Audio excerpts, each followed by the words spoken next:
So my outlook is mostly from a data and process perspective to the standard. So I wouldn't call myself a cybersecurity expert, unlike our other two guests. Matthias? Okay, thank you, Ali. Name is Matthias Weber.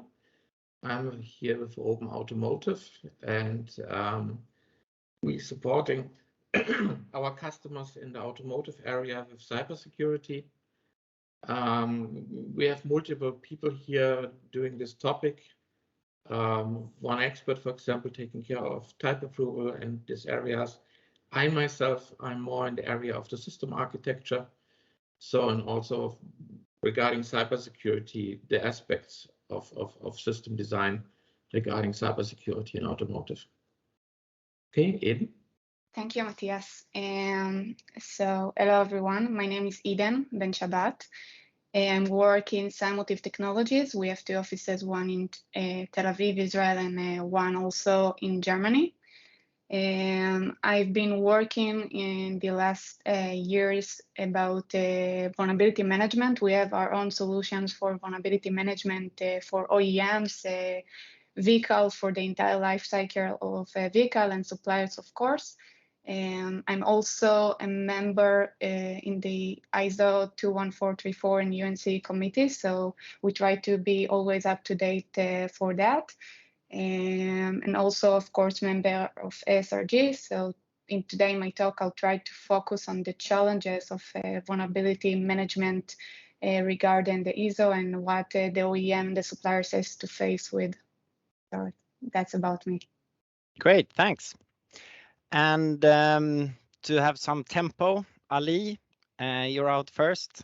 You decided on a more agile methodology versus compliance. Maybe you want to introduce the subject, why you chose it, and also bring us into the conversation.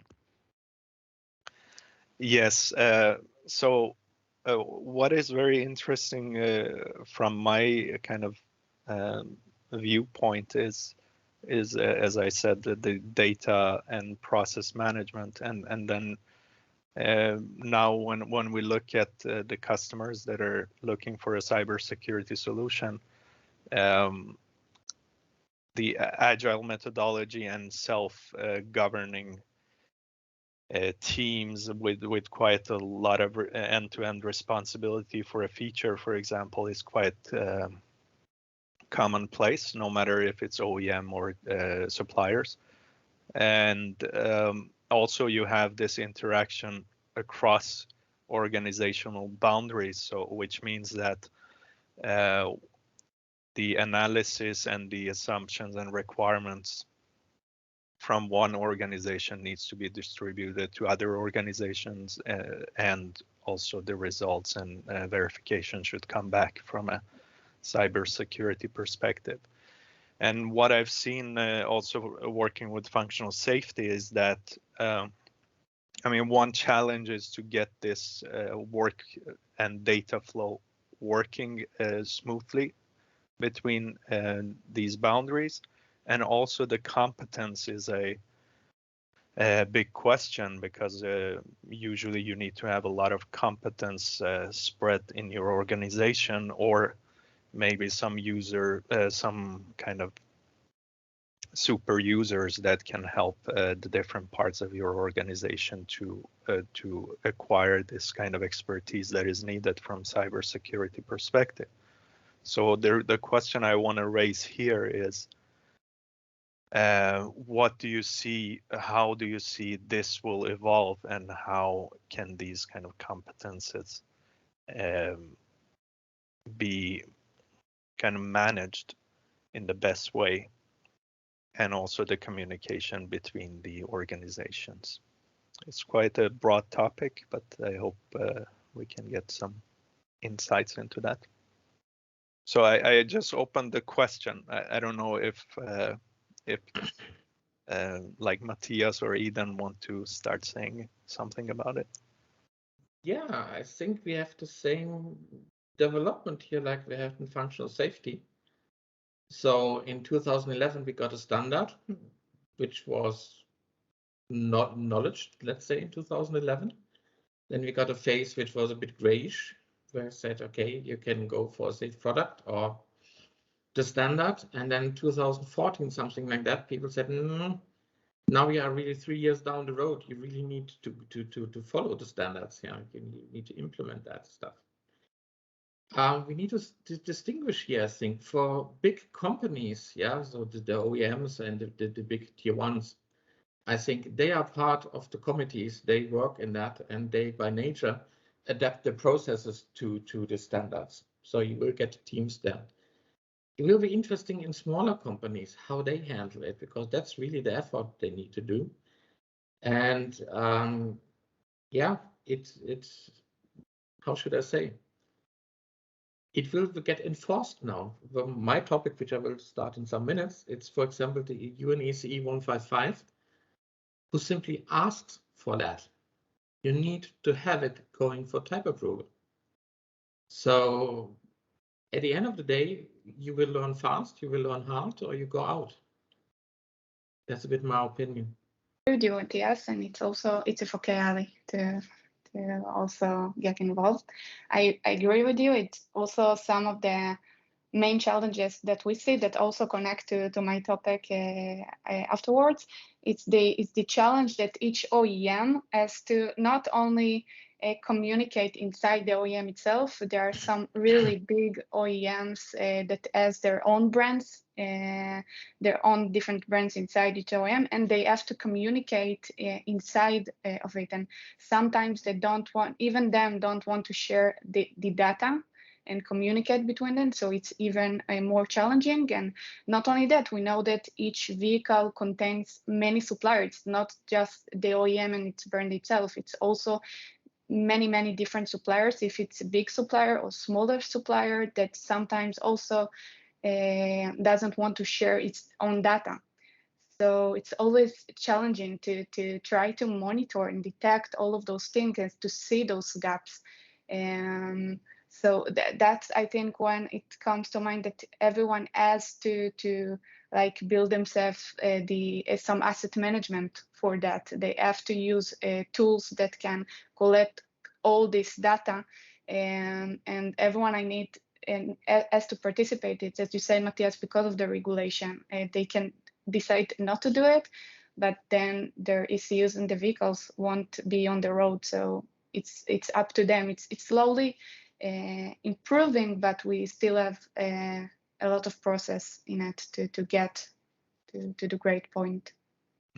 Very nice and very good points that you're raising. I mean, the difference here is also that we have more secrecy also both within the organization and especially among organizations.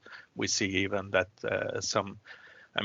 that is a part of cybersecurity as well, that you don't necessarily want to expose all your assumptions and all your security case even internally in an organization. So that's an extra level. But if I want to, about the first part of the question, the competence part of the question,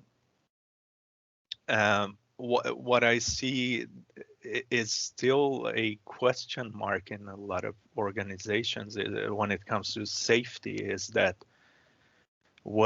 how much you can actually transfer this competence about functional safety, or in this case cybersecurity, to the agile teams, and how much of it should you actually manage centrally so you have expert teams that go in, and what are the benefits of each approach, you would say? I think you need to go along the supply chain for that. And the concept itself, it's a bit similar to functional safety.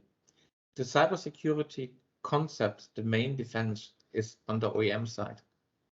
He needs to decide how he defends the vehicle, how to protect the vehicle. He has to certify that. And then the OEM at the end of the day breaks the concept down, similar to what we have in functional safety, and give it to the ECU suppliers. Say, okay, your ECU has to follow this, your ECU has to do that. And by that, you have the vehicle level competence, I would say, needs to be built up on the OEM. And that's where you say, okay, you should not talk to everybody about how the vehicle is defended, even if you have to, according to legislation a bit. But and then you need to control your supply chain. Yeah, you need to look to your suppliers that they have the competency. So for sure, in the beginning, also we encountered that in the last years. You have a certain transfer from 2701 from IT cybersecurity into the automotive. But we should not forget that automotive, even if it's not named, has a long history of cybersecurity. It's called onboard diagnostics, emission diagnostics.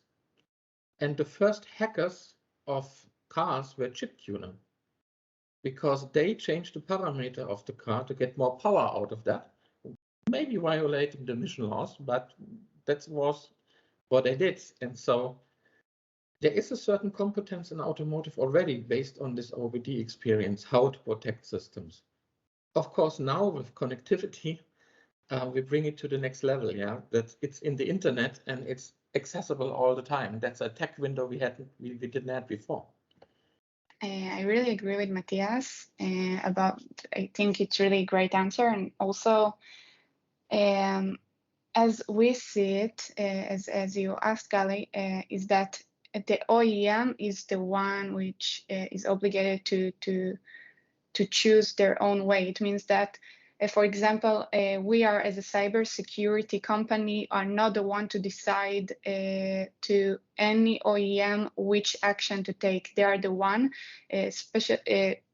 on focus on safety, and they are the one to know and to be the professional on what they want to put inside the vehicle, what they want to upgrade, if they want to change something in the development. The suppliers and the other third parties in that can only give some information and go along with it, but the OEMs are the ones to decide it. And also in legal terms, they are the one that need to give the answer about it. And so I can see the conflict with using Agile in development, which is more reflecting the IT world, which is the development there is really, really fast and improved. And we try to use it with OEMs, which are a long history in the processes. There are more strict and the processes are much longer. So it's also a conflict, but for my opinion, it's the OEM decisions. Excellent. Just keeping time a bit as well, so everyone gets a chance to bring up their topic. We had no hand raises. If you want to have a question, please raise your hand, and I'll bring you into the conversation when it's appropriate. Now, Matthias, we're thinking, is it okay for the panel to move on? We have one hand. We have some hands going up here. Yeah. Connie Broberg, please unmute and ask your question. Yeah. That you said for the Agile, don't we need to have the Agile way to solve the software issues? Because we will have a continuous development, and you also need to continuously develop against threats, because the threats is all coming every day, new threats. And that's also, I think, it's very important for the also to make the more modularized software packages and keep track on it, and so you can have different teams doing the development and so to say have this continuous update. So it's yeah. What I see is the problem is that we have we want to update it very, very often and very easily, but that also would give us more threats. So it's a big challenge, but I think we absolutely need to have this Agile way and somehow have that updated continuously. I think, Connie, we have to differentiate in two levels there. So when I take that, on the one side, yeah, Agile is a thing we need to be much more flexible now, because we'll have it in a minute. Because the world is really changing. So we have, of course, the drivetrain software or things like that, which are a bit more stable, because the drivetrain will not change immediately, but we will have a lot of software in the interior of the vehicle, and that will go more like mobile phones, honestly. And there you really need Agile. But even Agile, honestly, is too slow on certain points. What you really need is good change management, problem resolution management, and of course, incident management. What we are not used to in automotive, I even take my own notes here, is that you maybe have a response time of 24 hours, something like that. And that you have that 7 years down the road after you release the vehicle to production. That's something we don't do at the moment, at least not in a usual way. So that there we really need to speed up Agile. Yes. Excellent. Yes, I totally agree. Thanks. Sorry, Connie. Is that okay? We'll rush a little bit now. Bashar, I'm aware your hand is up. We'll just keep on moving forward, and we'll see how much time we have for questions in the end. We can meet again if needed. Matthias, just wanted to, you have focused on the UNECE R155. You mentioned it before. Please bring us into this topic. Yeah, okay.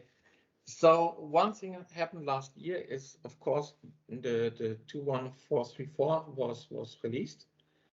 But what also is now getting enforced is the UNECE 155. And I have the feeling, at least in the experience of our customers, so tier 1s, 2s, OEMs, that the effort which gets started with that is really underestimated.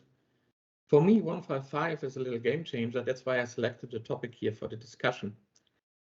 And it starts even in the definition phase of this legislation. We have now a legislation for cybersecurity, which you need to fulfill for type approval. In 2024, everything needs to comply to that standard. So everything what we started last year in development falls under that. So give you some points.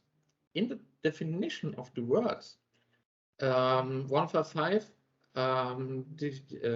defines 3 phases of the product life. It says we have a development phase, we have a production phase, and then most interesting, we have a post-production phase. So you stop production and then you have the post-production phase. And in that phase, you still need to be capable of delivering updates and have a yearly report to legislator. And now it comes.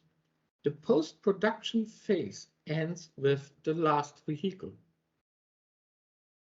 That means if you're unlucky, in brackets I have to say, and you designed really an iconic car, and the car goes into a museum and is standing there and it's still drivable, you have to deliver updates to this car and you need to continue your systems to this car.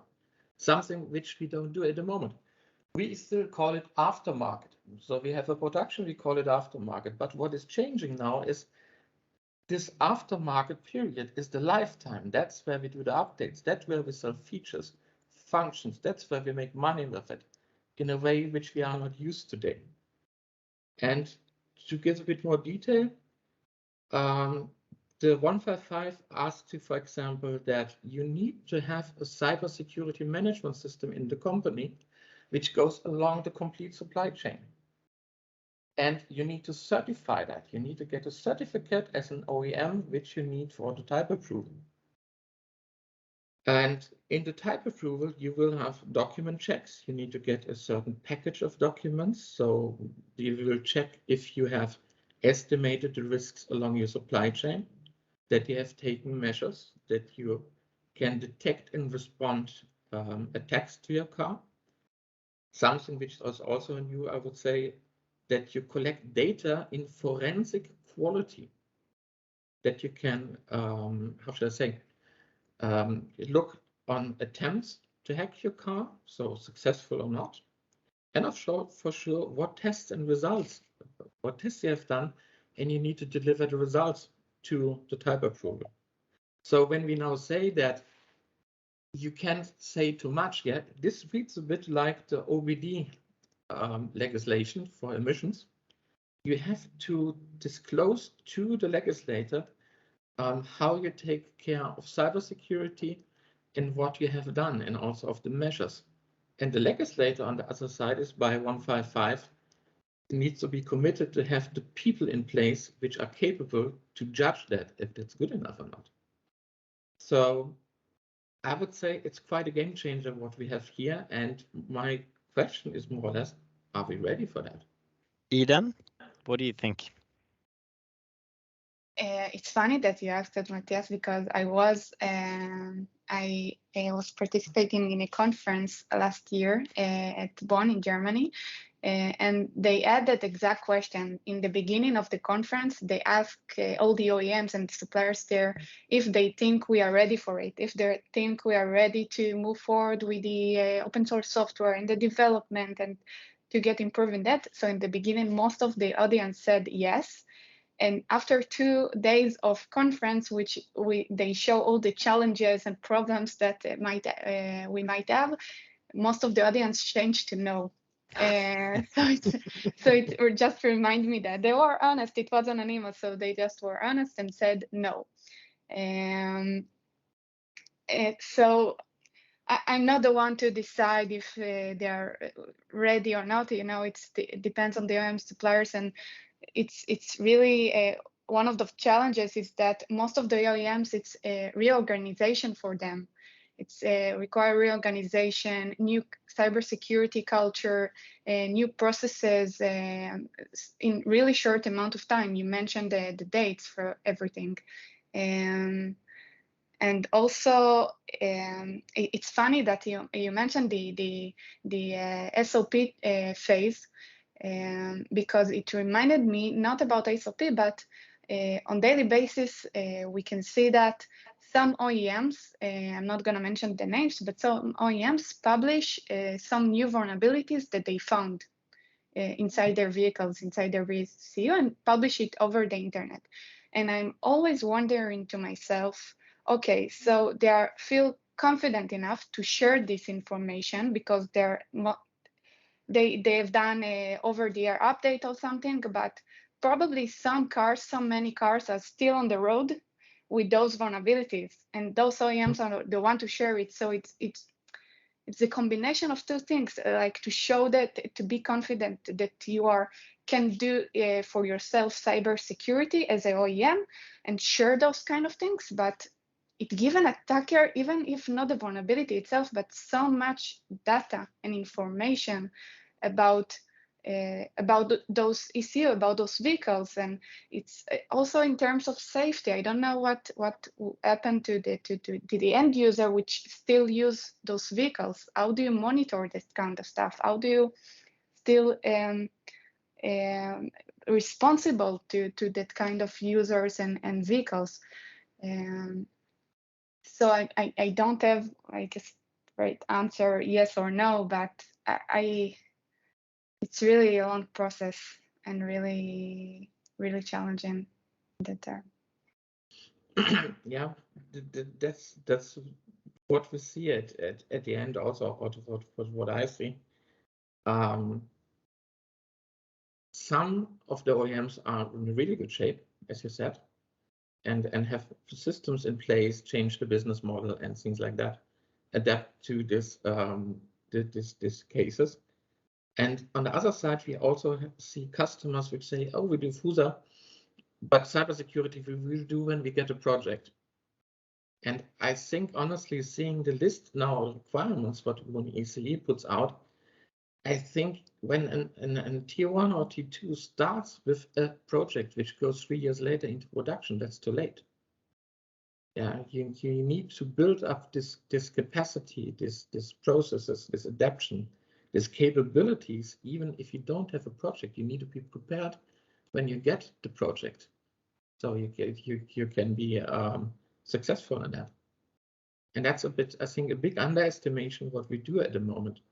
And also the FUSA thing, you know, FUSA is more or less asking the question, what can go wrong and how can we harm people? And the cybersecurity, when it comes down in the drivetrain, is asking how can we misuse stuff? How can we alter stuff? And also, I think there we are still a bit too optimistic. Yeah, it's a very interesting topic, and I think, as you say, it's like with functional safety.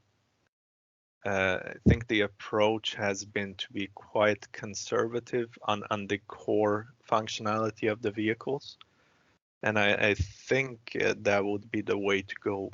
That people will go with cybersecurity as well. But nevertheless, no matter how conservative you are and how protective you are of your most vulnerable and valuable assets, there will always be things that you didn't even know existed. You didn't know that you didn't know them. Even on quite old technology, there might be security holes. We saw some example of that for Log4j, for example, recently, that has been around for a long time. And then the question is, yeah, of course, there will be a lot of conservative mentality about what we protect, but that doesn't mean that you won't have security holes anyway on the very frequently used technology. And then how do you, and I think this kind of comes back to the topic that both of you have raised. How do you make fixes quickly? And then also, like Eden said, there is this kind of almost border line ethical question of what do you expose after you have fixed your stuff. If you want to show off very much and be very competitive to kind of maybe harm the competition, maybe, you know, maybe some kind of ethical rules will be evolved about that as well, because for instance, we have on our phones or computers that are also software heavy, then you can pretty much do the updates very quickly and fix them. So we need to come to that level of maturity, and in vehicles as well. And then the question is how long time it takes to get there and what will happen in this time.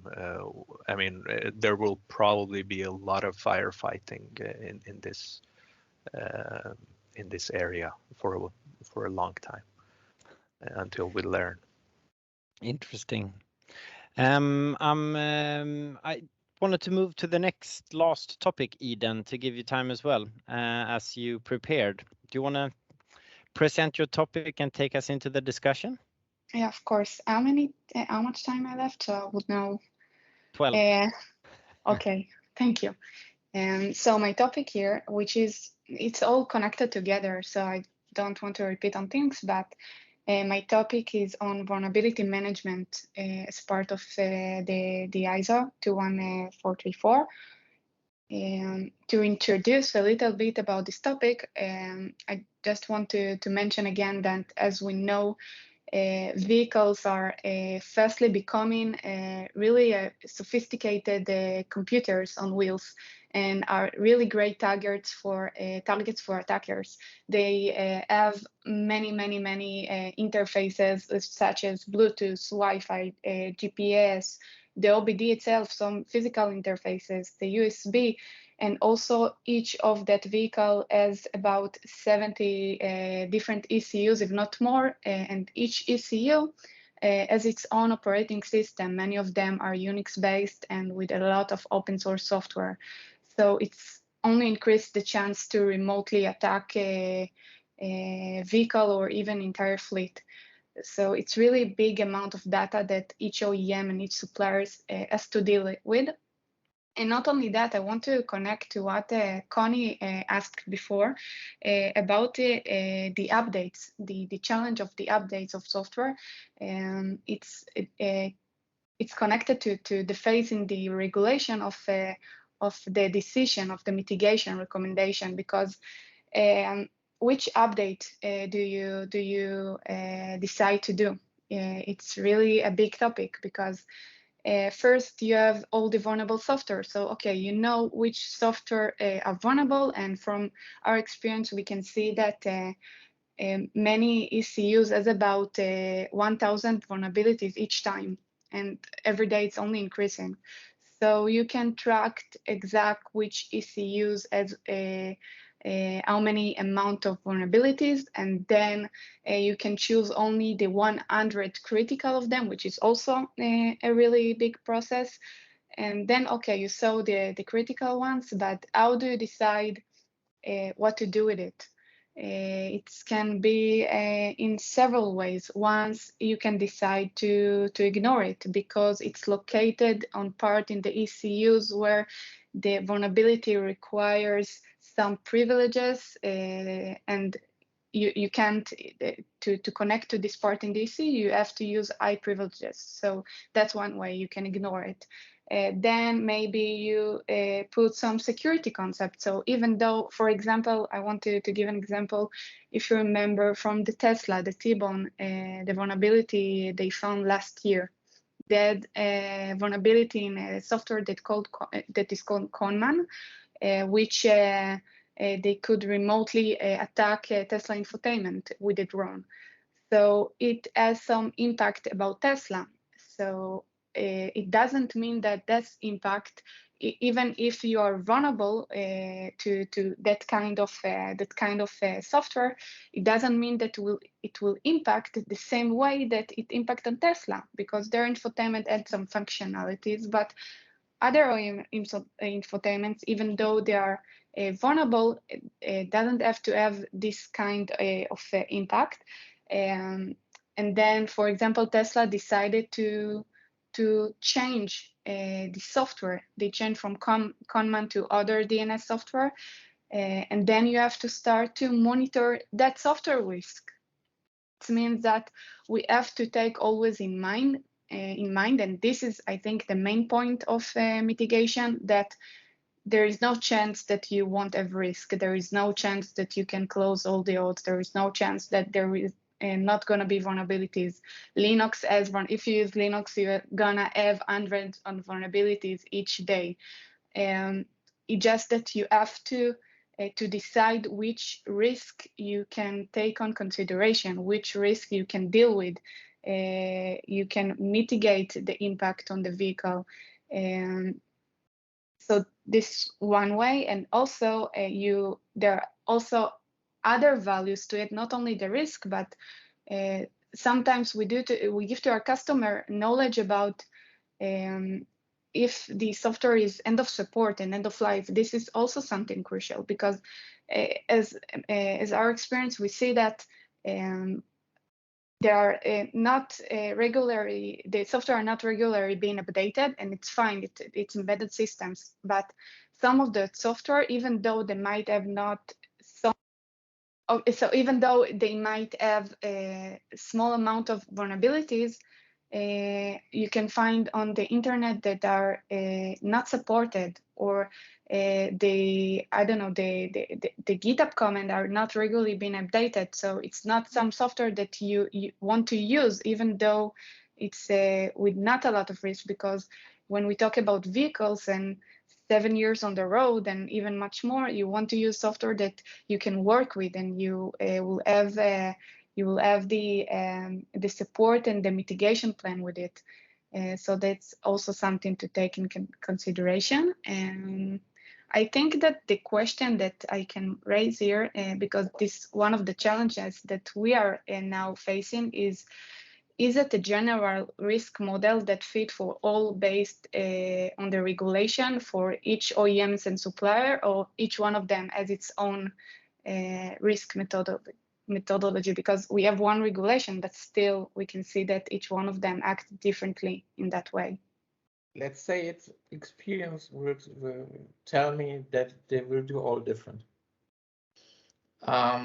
When we started OBD in trucks, in heavy trucks in 2005, now it's 2006, 7, somewhere around that, it was EPA 10 legislation coming in. We found, and I worked in the tier 1 at that time, we found something really interesting. Onboard diagnostic is a thing you need by legislation, but nobody will pay for. Feature a truck needs to have, yeah. And so we thought as a tier one that OEMs will come together, truck OEMs, and they will match things, yeah, and say, let's develop that together, share costs and things. And exactly that did not happen. Everybody did its own concept, did its own naming, did its own variables, and things like that. And there was a message on the canvas, it's called DM1. So when you find something, the DM1 is a broadcast that we have an issue. And then the legislator came with DM1, and then this guy came with DM1 dash, DM1 star, DM1 dot. Yeah, and they added every variables to that DM1 message, specific to that OEM, that OEM, that OEM. And I fear that we have now exactly the same thing. So on the one side, of course, by, car systems have an evolution. Yeah, so you don't go in the green field and you create the systems. There are certain protocols you take over, you continue, and you have backwards compatibilities.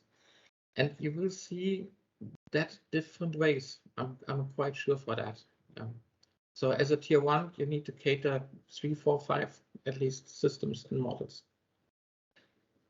If I may add one thing to the risk model, I did my first lecture about cybersecurity, then based on OBD in 2013.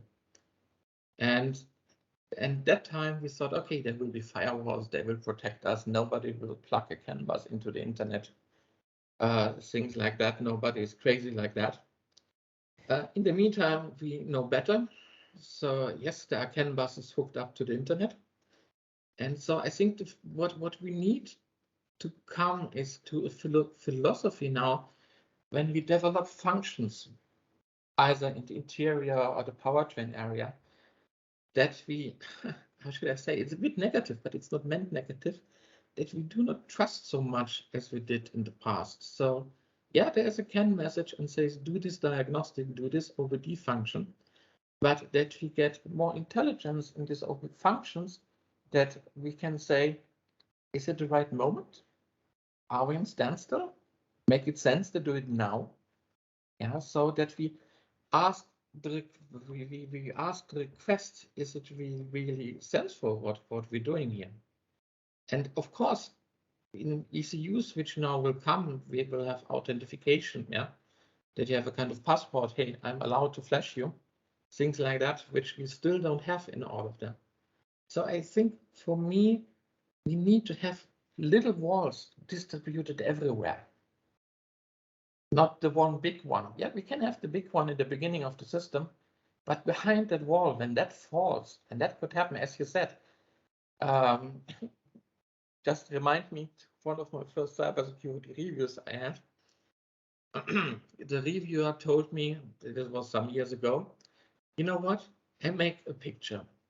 What you gave me is like you try to type-approve a car with the brakes from 1965.